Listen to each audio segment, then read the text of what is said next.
Profondément désillusionnée par le système judiciaire de son pays, la jeune femme qui porte des accusations de viol contre les footballeurs français Hugo Oradou et Oscar Jegou a tenté de mettre fin à ses jours le week-end dernier. Dans une lettre, elle a souhaité partager les raisons qui l'ont poussée à agir ainsi. La jeune femme traverse une période extrêmement difficile et sa vie semble être en ruine. La plaignante qui a porté des accusations de viol contre les joueurs du 15 de France, Hugo Oradou et Oscar Jegou, a tenté de mettre fin à ses jours le week-end dernier. Cet événement tragique aurait eu lieu vendredi matin, ce qui explique son absence à l'évaluation psychologique et psychiatrique prévue dans le cadre du procès. La personne concernée a rédigé une missive dans laquelle elle explique les motifs qui l'ont poussée à agir ainsi. Ce document a été rendu public par les médias argentins.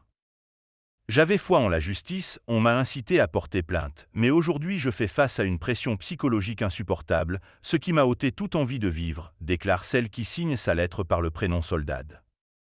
Elle ressent une profonde frustration envers le système judiciaire de sa nation. Dans cette lettre, elle exprime principalement sa colère envers le système judiciaire de son pays ainsi que les avocats impliqués dans son dossier.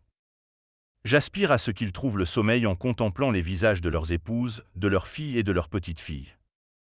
Ils ont détruit mon existence. Ils ont utilisé les médias de manière impitoyable pour me condamner socialement. Merci au parquet.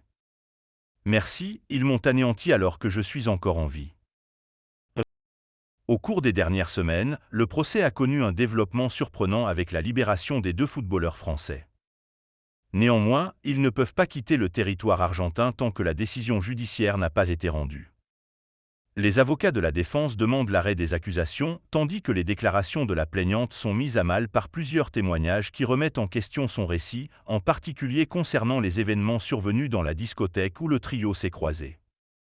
Le cœur du mystère, comme c'est souvent le cas dans ce genre d'affaires, se trouve dans les événements qui se sont déroulés à l'intérieur de la chambre d'hôtel, le seul lieu dépourvu de témoins ou de caméras de surveillance.